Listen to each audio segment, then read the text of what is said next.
Jeff? I'm not Jeff. Brian. Uh-huh. I'm the teacher. You're the teacher. Yeah. Professor Fenton, you've been here 20 years. We would like to offer you a new opportunity. Early retirement. You aren't inspired. Just focus on writing. Danny, everything all right? Things have gotten a little bad. I don't know what I'm doing. I'm not like you. He's 30 years old. He can't just come traipsing in and out of here whenever he wants. This must be Dawn. I bet you weren't counting on all these visitors, huh? Life is not a joke. You got drug dealers coming after you. You gotta get your life together. That's why I'm here. I just wanted to call you and tell you that your dad hit his head kind of hard. I'm not sure if he recognized me. I'm so sorry, Claire. What can I do to help? What kind of sons would we be? We let Daddy fall apart like this and just do nothing. We need to get down here. Decisions need to be made. He's really gone downhill. I don't want to put him in a home that isn't his own. I owe him my devotion. We made a pact. How's he doing? Yesterday, sitting in a wheelchair completely naked, screaming and yelling. I've never seen anything like that. Doctor said it's just dementia.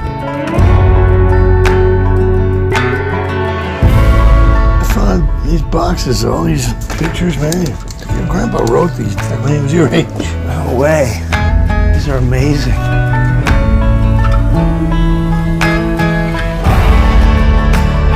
It's like I discovered a whole new dimension of the man. Claire calls him Mr. Wonderful. And I wonder if I ever really, truly knew him at all.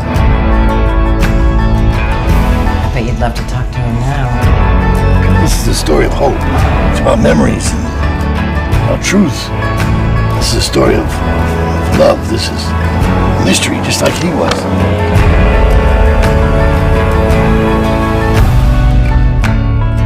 Dad, I'm here. Right. Yeah. I love you. Boom, there you go. That was the trailer for Mr. Wonderful, arriving on video on demand, all video D platforms, February 10th. I'm KUYA P. This is Nerds Rule the World. Joining me to talk all things Mr. Wonderful, I have writer, producer, Daniel Blake Smith, and one of the stars, he plays Danny Fenton. I have Bobby Laenen. Thank you both for your time. I appreciate you guys. How are you doing today? Doing great. Doing amazing. Thanks for having us. Absolutely. Wonderful. Definitely, guys. All right. So, man, it's the holiday time of year, which is also going to be an emotional time of the year. And I got to tell you, I put this in a prep for you guys. And thank you again for the honor of screening it early. And it also made me miss one lead star that you have in this, Mr. Michael Madsen. So very tender film. As a man who's okay with my emotions, I feel this is really for us guys out here that, you know, to be in touch with our feelings. It's really well done, really well written there, sir, Daniel Smith. Thank you. So thank you. let's get into it. I had some help with some great actors, by the way, but oh, definitely. Yeah, I did. Yeah. So let me say, in the business, they elevate the project, and they did in very, very unusual, different ways. Michael Madsen did a lot of kind of improv, and this guy Bobby did some of it as well, and they found all the right notes. Shout out to your entire cast and crew, you know, Yeah, our totally. set family that we put together when we do these amazing projects. So Daniel, how did this seed of an idea start with you? If we can go there and then, you know, turning it into this amazing film, can we start there with how Mr. Wonderful came to you? Well, it came to me in a very personal way. This is a story about, in large part, my relationship with my own father. Even though I look nothing like him, and I want to underline that, I've had a career at nothing like him. Madsen is in effect playing my part in the film. I was a college professor. I didn't get into trouble like he did, but I had experiences with the Bobby Watkins of the world. I can tell you that. And in any event, I wrote a book called Mr. Wonderful, a novel, and so I adapted my own novel into a screenplay that partook of a lot of personal, true to life elements. My father died due to dementia toward the very end, not unlike what happened here. I had a wayward son like this crazy guy right here a little bit, who wasn't running from drug dealers, but about everything else was messed up. And I felt like this was an interesting way to I've always been interested in family dynamics. And I thought this would be a really cool way that it was mostly true. There's some fictionalized elements for sure in the film, but could bring to bear what we all struggle with in families. That's where we act out our biggest anger and elevate and talk about our dreams and hopes. And it's just a big mess oftentimes in families. But that's where you learn what's right, what's wrong, what's going to work, what isn't.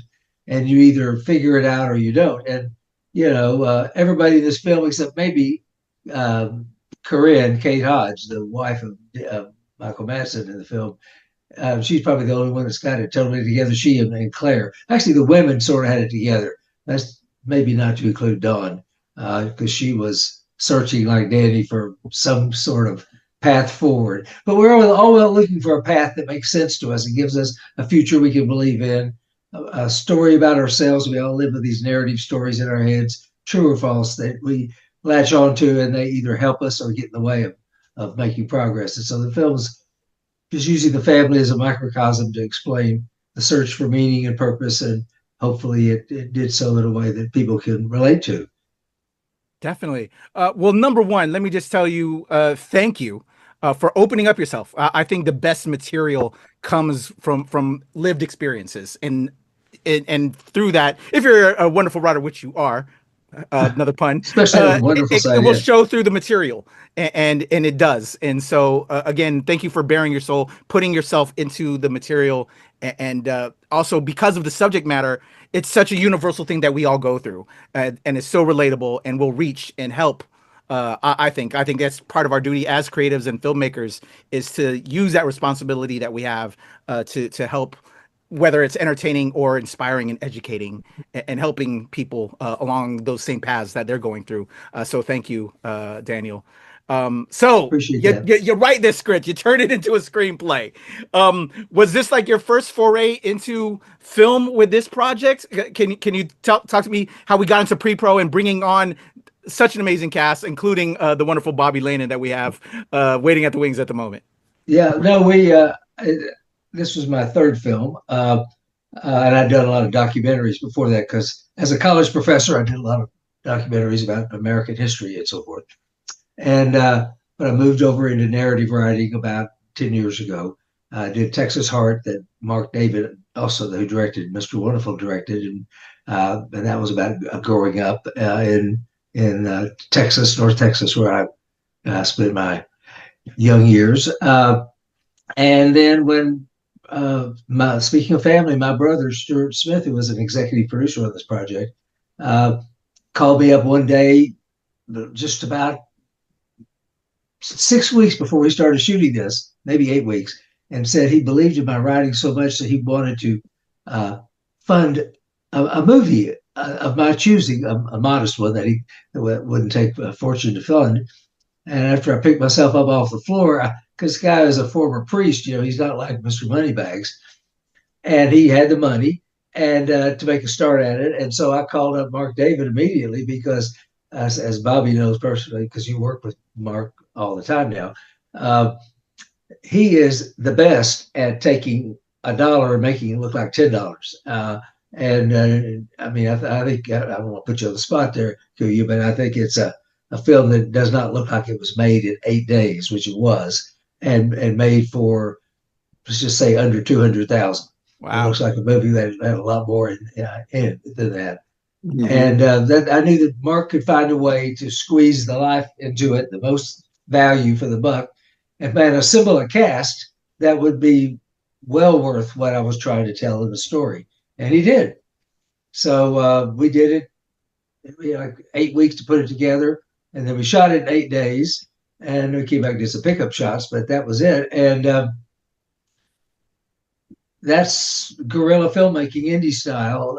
This time it worked out really great. I wouldn't recommend it for people. It takes a lot of Red Bull to get through those days, but but why not? I love it. All right, so we're bringing Michael Madsen on board. Such an amazing cast. We're bringing Bobby Laenen on board, and the rest. My apologies to the many amazing folks that you had on this film. Talk to me about bringing them on board, and if we can lead to Bobby being cast as this young Danny Fenton, if you will, and giving life to your story. Yeah, because the young generation that's in the story, I worried about. I thought it was a great storyline. In fact, they're the subject of what I hope is going to be the sequel of the sequel, which is about Bobby and Brittany, who played Dawn. Danny and Dawn's crazy world going forward. Because I wrote a subsequent novel called Crazy Love, which sort of eliminates our lives.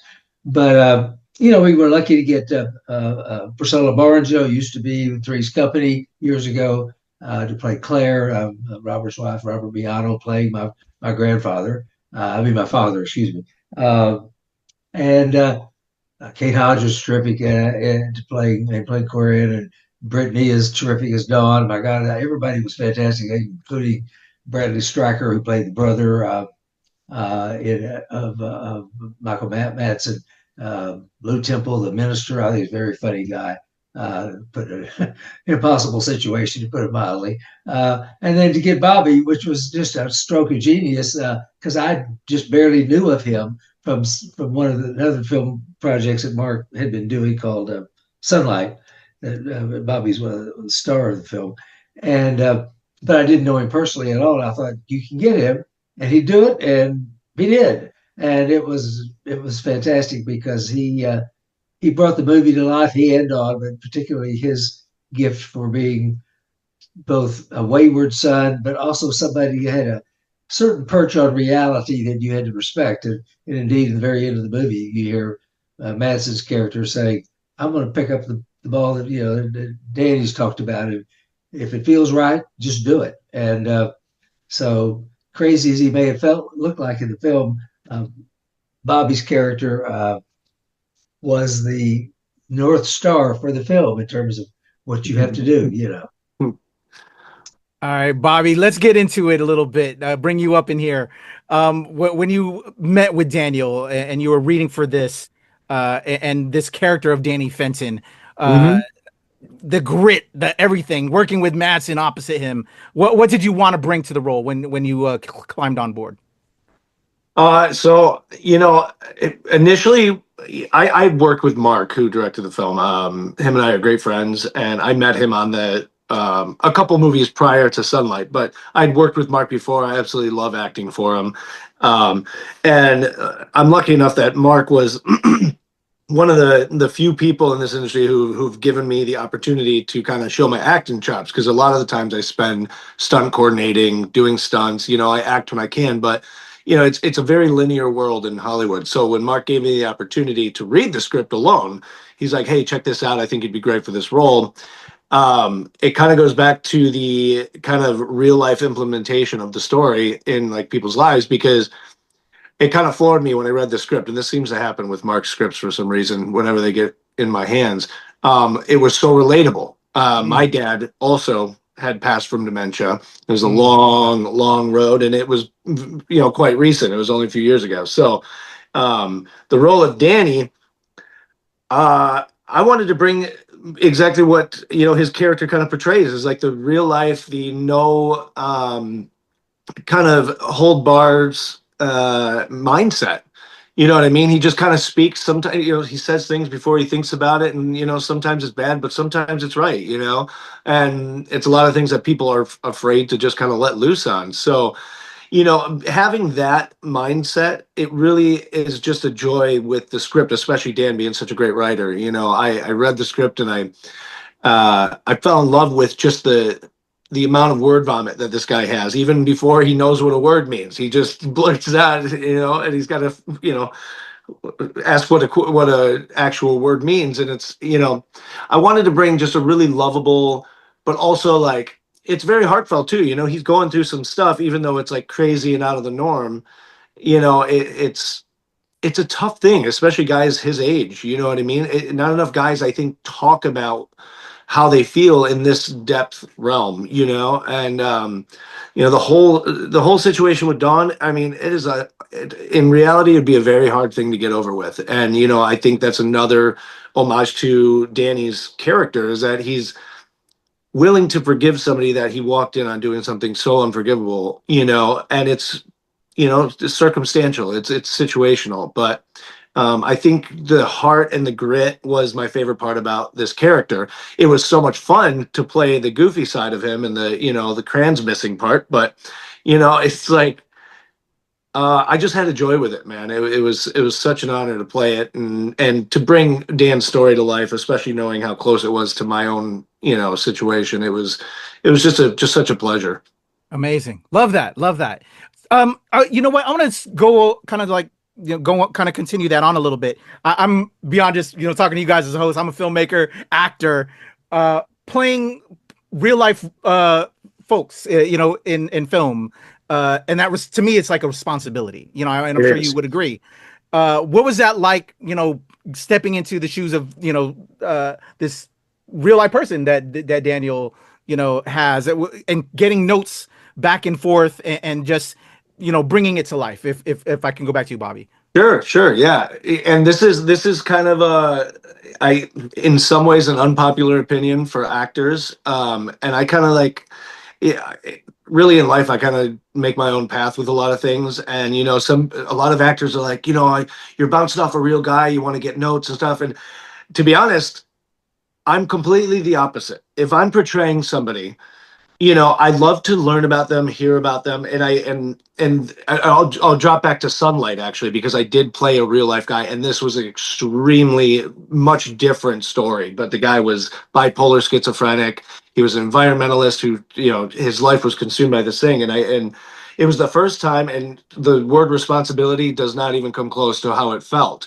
You know, because right off the bat, I knew this is what I was doing. So what I did is I sat down at a Zoom meeting like this with him, and I said, I'm setting a timer for 59 minutes, and I want you to just talk. I want you to talk and tell me your story from top to bottom, as much as we can get in it. At 59 minutes and 59 seconds, I'm shutting the laptop.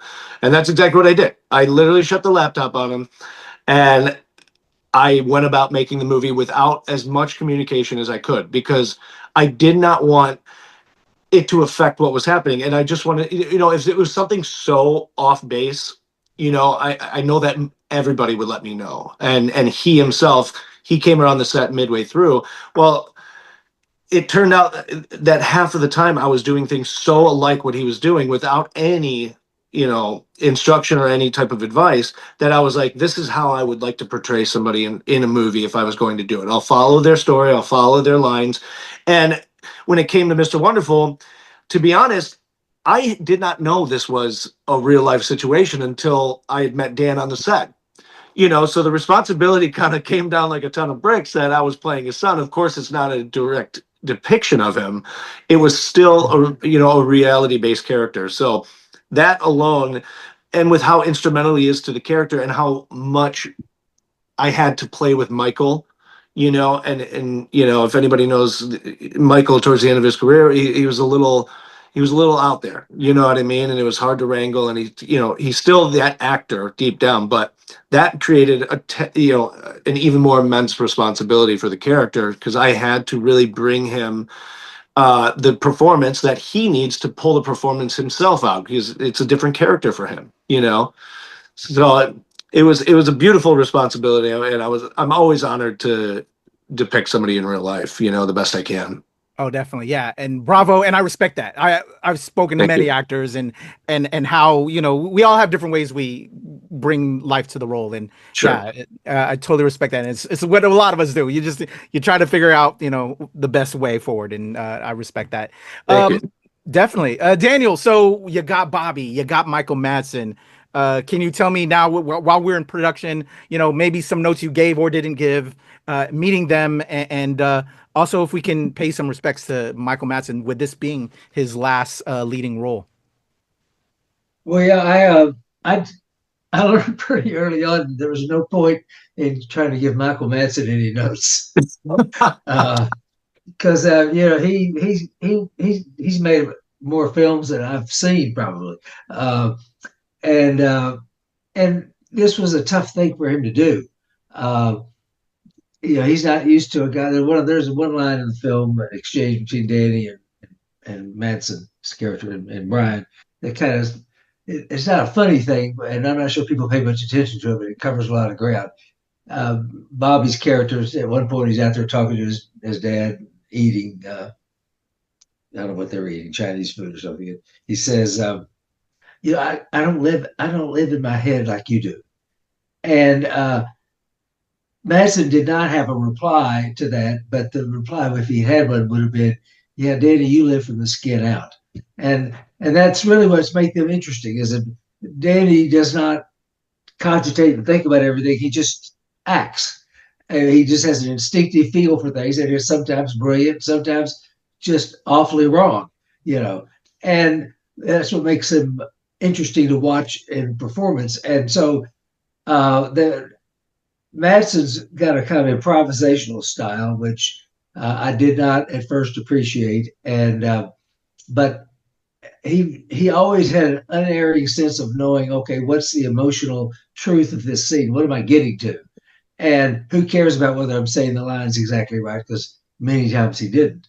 But he got to the emotion of what the moment in the scene and his character was trying to get out of it, and in a much more respectful way, as a thinking like a writer. Bobby did a little bit of that too. He was very good at improving. He stayed way closer to what's on the page, but they both kind of found a way to work together, which I could see would be tough for. There's some of the people in our film who are very much being off book, know your lines, and like Kate Hodge, who played Corinne.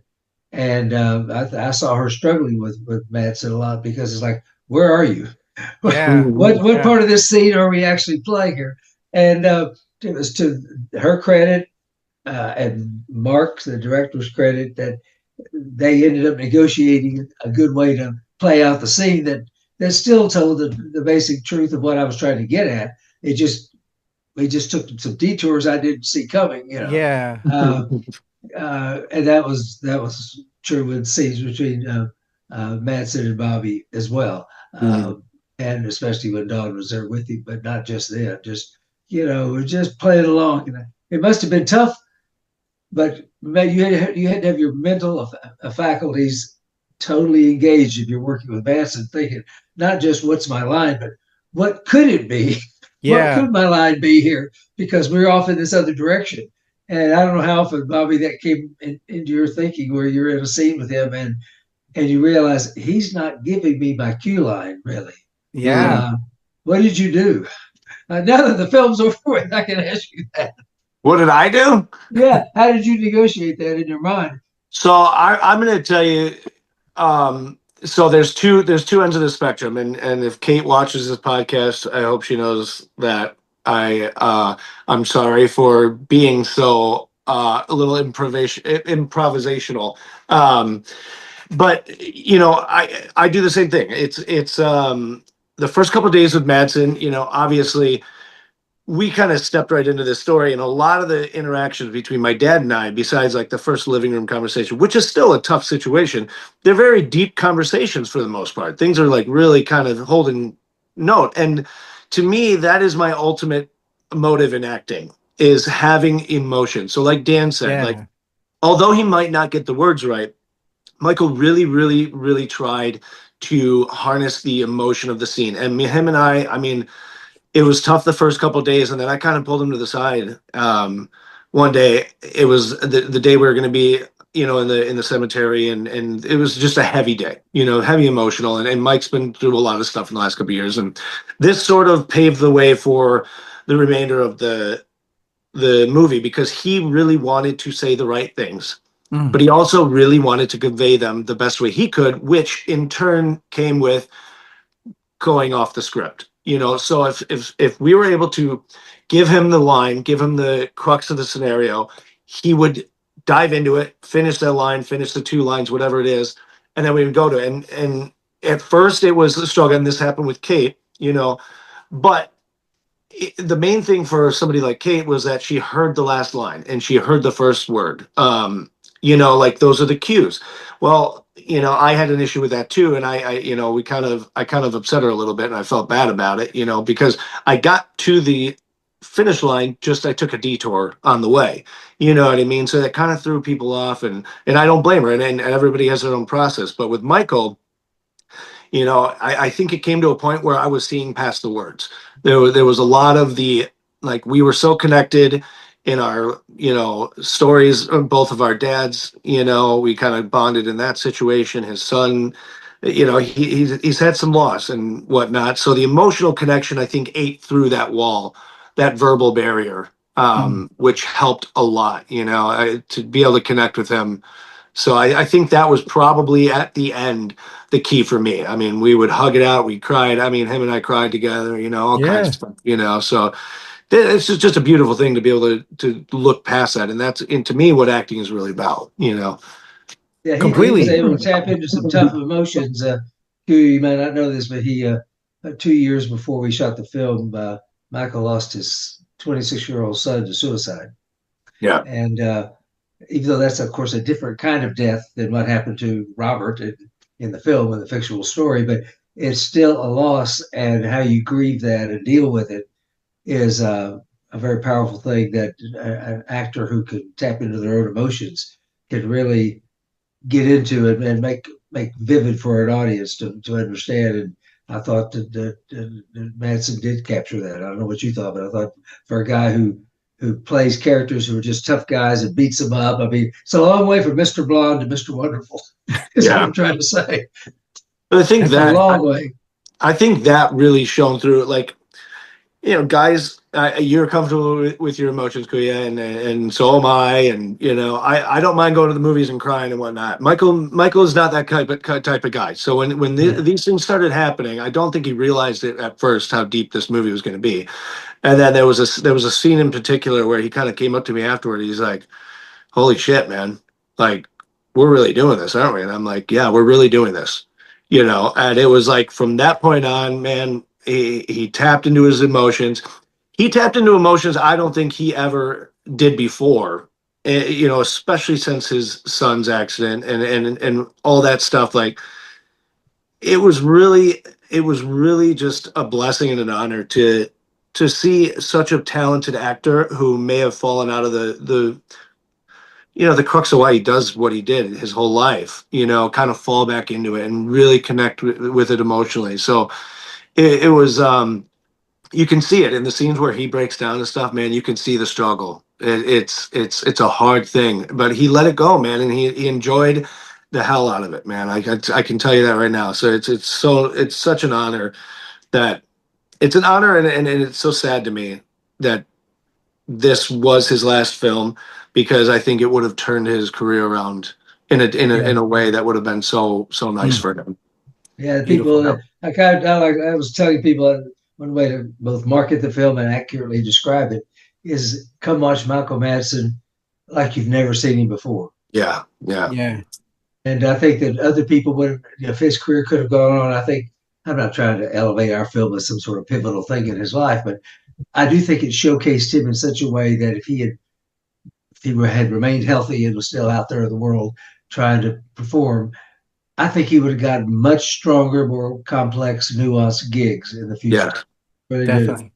100%. Well, rest in power to Michael Madsen.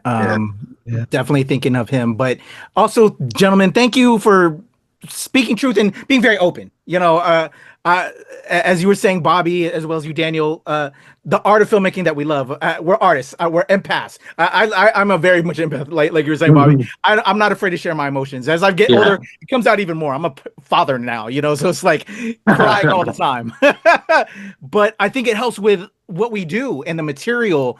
And it just says so much to as creatives, as you were saying, Daniel, it might come off the page, but if we can find the center line, the through line of what the scene is meaning to be, then we can find it, whether it be in post or whatever, we'll find it. And then you, Bobby, working with that. And, it can be difficult, but I'm sure it helps us grow as actors. And we know that these lessons will help us on the next project. But beautiful work, gentlemen, and thank you for just sharing the realness of that. All things can be true and it still be wonderful all at the same times. Another pun in there, Mr. Wonderful. Arriving in theaters on February 12th, video on demand, all things February 10th. Go check it out. Links in the description below.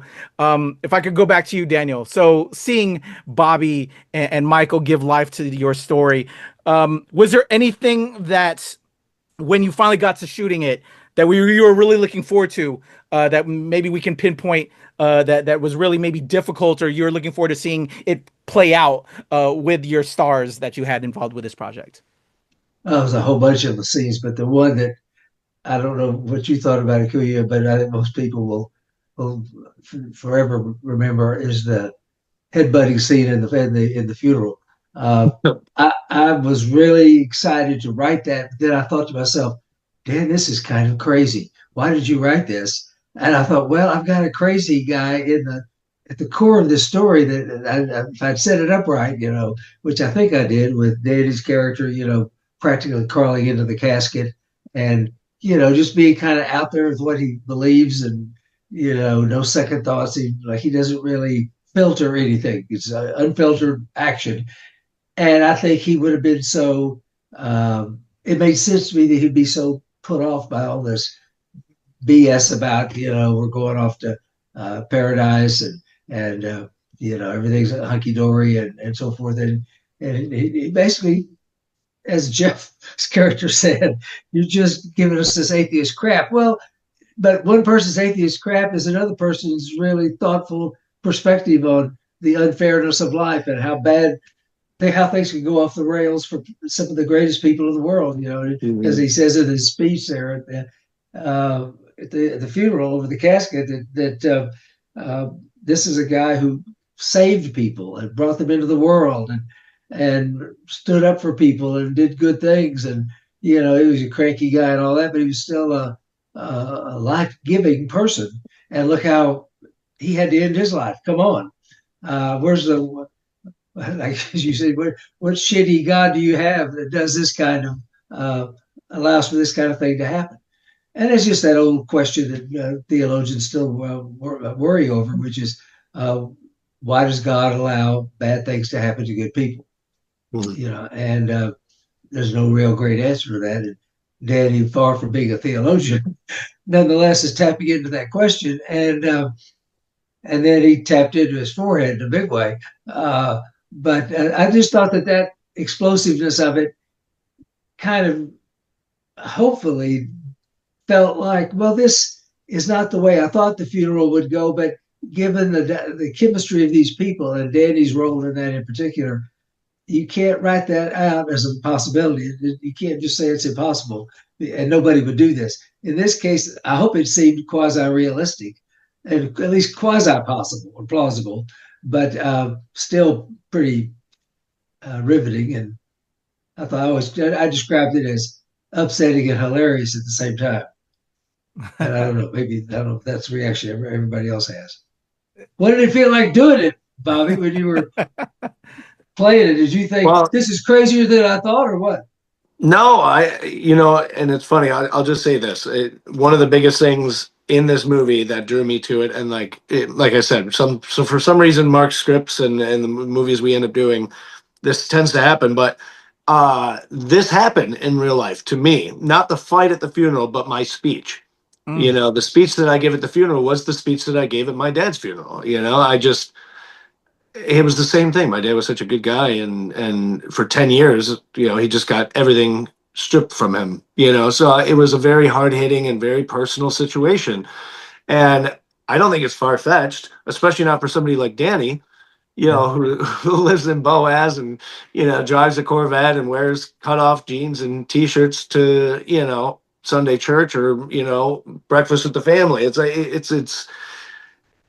especially with how, emotionally strong he is, and how emotionally uncomplimentary Uncle Jeff is. And it felt really great too. It didn't feel great at the time because I was stunt coordinating as well, but sometimes you zig and you zag, but I actually did headbutt him. So it actually, in the film, we actually did connect accidentally. So that was a very realistic reaction. Nosebleed, that guy was out of Jeff was out of out of business there for about 30 minutes after the Yeah. headbutting. Thank God there was only one take on that, because we kind of zigged when we should have zagged, and we ended up clapping. He got a cut on his cheek, and wow. The reaction that I'm giving when I'm standing there, and I'm like, oh shit, that was real, man. That was real, because he started bleeding, and I felt it, and I'm like, oh gosh. And I kept, you can kind of hear it in the dialogue, but I'm like, I'm gonna do it. Move your head, I'm gonna do it. And when I went down and threw it, we didn't move in the right thing, so it felt real. That's the best way I can explain it. It felt real. All right. Well, Bobby, what was something beautiful or a special moment that you'll always take with you, or a lesson you learned from this film? Obviously, like you said, and I appreciate you sharing how relatable it was for you to come across and give this role life. But just more, what is it going to leave you with from this experience? And what do you hope people take from it?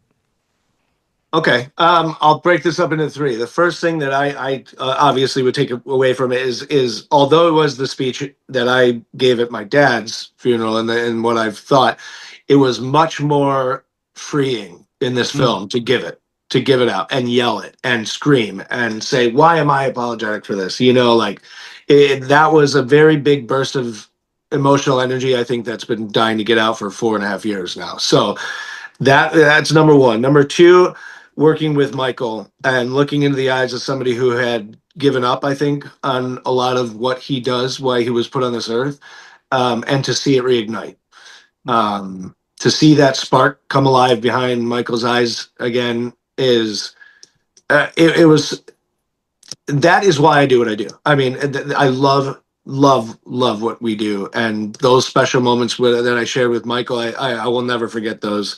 And number three, I'm just going to mention my cohort in crime, Miss Brittany Underwood, because I took away one of the greatest friendships and work relationships and acting partners I've ever experienced in my life. She's just an absolutely incredible human being, amazing actress, and I owe so much of my performance in the film to her.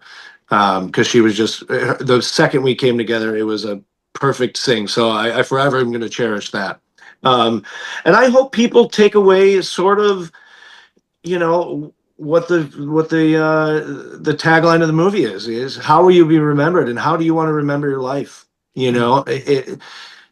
Everybody walks their own path, but I think more people should be open about walking the path that they really want to. And I think this movie helps bring light to a lot of conversation, a lot of tough situations that people don't talk about normally, and deal with. And, it encounters all of the hardest corners of a family situation, I think, at least a lot of them. And I think it's, at least in Q&As and stuff we've done, that's one of the biggest draws, is people are like, man, it's just so nice to see something so organic and realistic come to the screen and come alive, so openly. And I hope that's what people take away from it, is they get a chance to see something, and maybe it helps them, in their life. And the unintended extra meaning of that tagline for Michael Madsen's own career and life. When we came up with the tagline well before we finished the film, not to mention well before he died, we weren't thinking about anything like that. But now, how will you be remembered? That's got to be entering into people's minds about Michael Madsen, because his legacy is now kind of part of our thought process. You watch him perform. And I'd like to think that we've moved him into a direction that's even more impressive. Not that, he made a jillion movies that made 5,000 times more money than this movie will ever make. But in terms of, the quality of the performance, and I think it's beautiful the way Bobby just said it. Hope you say that in other interviews too, about how watching his thrill at acting and genius with the business of acting come alive again. I mean, that's the best thing I can imagine as an acting partner you could ever see, is this is rejuvenating him, and that helps you and helps that's truly elevating a film. And so he's being remembered in a different and better way, I think, because he's not absolutely not just a tough guy. He had these other dimensions that are born out of tough experience, as well as his genius with, just reaching into his heart and letting us see a little bit of it. So it was in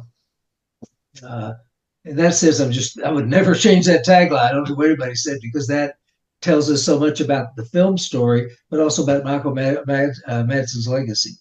Yeah. All right, Daniel, same kind of, question for you. This is your story. You're sharing it. What do you hope people kind of take away? And then also, if we can open the door, you did mention, I didn't let that go past me, that there is another story after this with Bobby and the I forgot the character's name. Brittany, yeah. That we can possibly continue from here. When we go into production on that, so I can give Bobby some more work. There you go. We all need to give Bobby more work. He deserves it, and we need it. Can't get your fill of Bobby. Too much Bobby. Thank you. Thank you. Yeah. To me, the whole thing is, I'm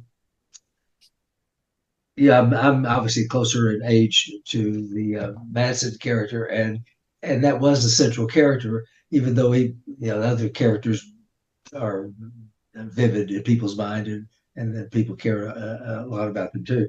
But I think it is hard to be a father and watch your own father slipping away. And it's like you realize the poignant business of life is constantly in motion, and you try to grab a hold of it, but it slips from you. And so you have to struggle to create boundaries and paths forward. And even those are artificial and are constructed, not reality. It's not like, go down this path. Well, this path changes. And what happens when you go 10 yards, it might not even be there after that. It's so hard to know what to do, I guess is what I'm saying. And so when he's dealing with Bobby and Danny, he's got some wise ideas. And, he wants to tell him, like he tells at one point, you took that money out of the bank. That was your first mistake. Okay, that's true. You can point to that, but does he really know how to tell him to act? He spent a lot of time in the movie telling Danny, you're acting crazy. You got to get your life together, all that. And at the end, what's Madsen saying? I'm going to take a page out of Bobby's book, out of Danny's book. That's the way you live. It's like, okay, what? And I don't believe that's the movie being confused. I think that's just showing how we all can be confused. And that's why a family can help you sort it out. And just nothing else, offer comfort, because life is it's a broken thing to be alive in the world. The world breaks you. It just does. And whether you can mend yourself. What's the old phrase? I get stronger in the broken places. Well, it's a cliche, but sometimes that's true. But it's going to break you. And the question is, how are you going to react to it? And these guys learned in the film mostly how to react in an interesting way. And that is the takeoff point for Love and Money, which is the sequel about Danny and Dawn and their story as they try to reinvent themselves. It's one of the last scene you see them in is taking off in the Corvette with the $25,000 that Grandma Claire gave you. Okay, what are they going to do with that money? And what happens is that Bobby's character, Danny, becomes a PI working for his mom's firm. She's a lawyer, Korean. And thinks he's going to solve all the greatest crimes in the world instead of going around catching people out, philandering, with their spouse or something and taking pictures, like most PIs do. And Dawn wants to set up and run her own restaurant. And so they go to St. Louis, where I live, and where the next movie would be set. And she opens up a restaurant called the Dawn of Good Eats.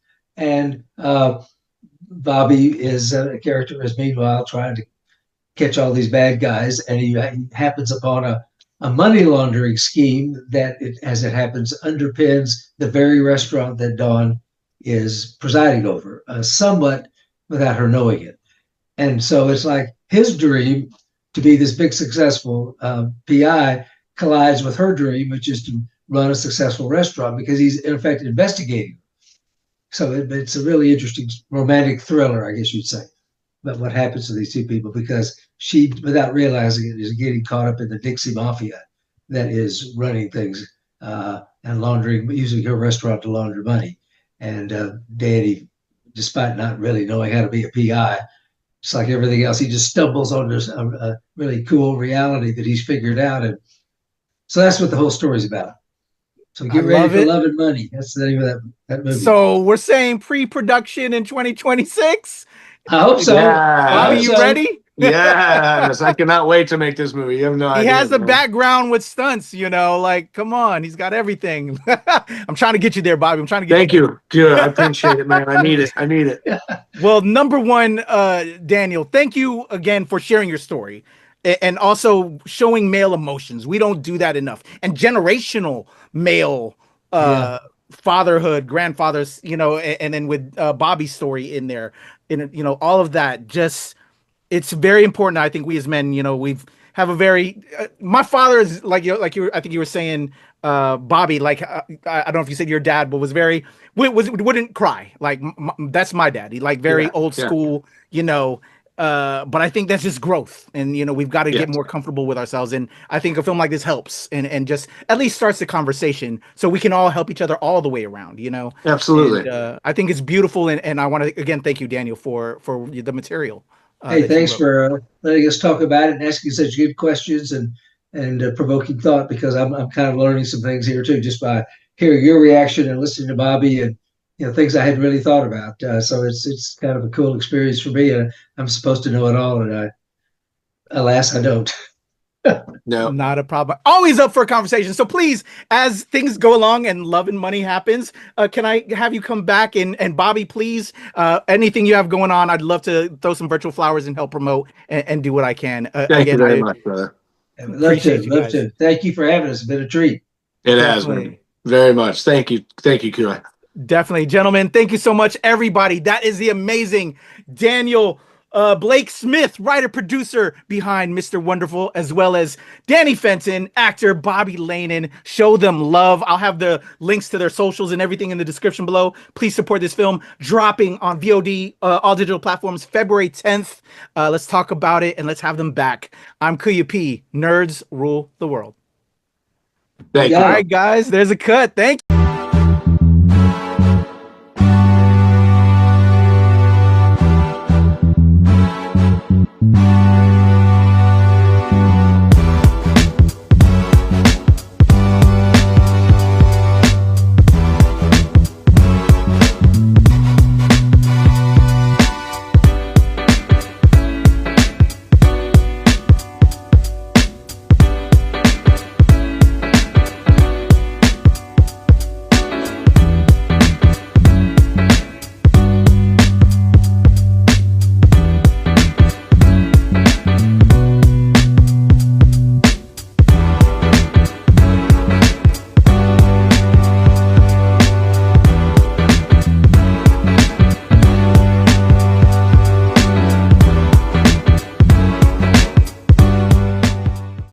Oh, thanks. I've heard about you too, but I didn't know that nerds rule the world. But that's kind of cool.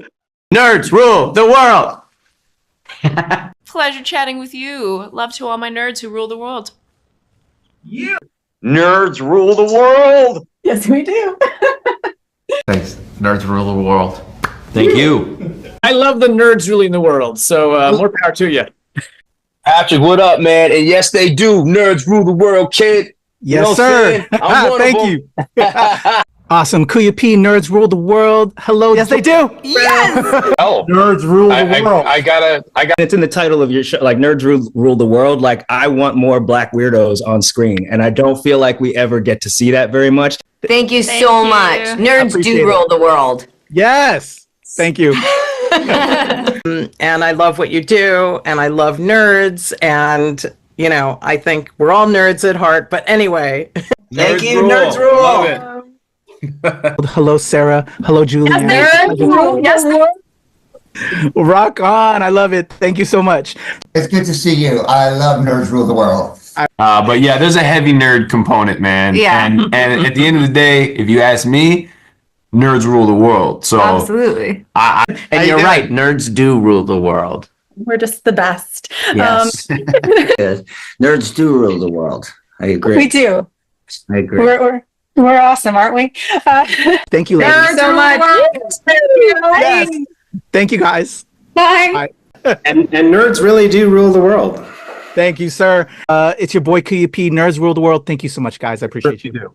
They rule the world, all right. Yes. Take care, Tony. Thank you, guys. Thank you. Love you, nerds, dude. Get it. Well, I was good until I saw that this is Nerds Rule the World. So are we talking about like everybody you interview is a nerd, right? Oh, it's a legal requirement. It is. It's a legal requirement. Yeah. Or are you, or the second you popped on screen, I was like, wait, are you supposed to be the queen nerd then? I hope so. My handle is Heather is a nerd, so I am a professional at least. Okay. But then you enter that whole question of like, well, if you're calling yourself a nerd, are you really a nerd? True nerd, would they call them? I don't know.